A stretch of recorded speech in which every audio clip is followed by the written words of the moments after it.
Je pense que c'est très bien et que ça va être un carnage. C'est-à-dire que quand tu lâches un Musk dans vraiment l'administration américaine ou même française, ça va être un carnage. Quand tu vois ce qu'il a fait chez Twitter, qu'il a viré 70% des gens et que Twitter tourne toujours aussi bien. D'ailleurs, tout le monde se moquait de lui à l'époque quand il a acheté Twitter, mais c'est ce qui a permis à Trump de gagner.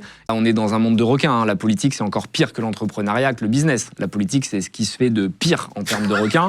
C'est un coup de génie et je pense que les entrepreneurs doivent nettoyer l'État de la politique. C'est le cas en Argentine, mais ça fonctionne très bien. Tout le monde disait en Argentine, ça va s'effondrer. Le mec a très bien réussi en mode business, entrepreneur, du peuple. Et les gens ont envie de se reconnaître dans les personnes qui les gouvernent, d'avoir des personnes, comme au Danemark d'ailleurs. Au Danemark, quand tu élis quelqu'un, il arrive en vélo au Parlement.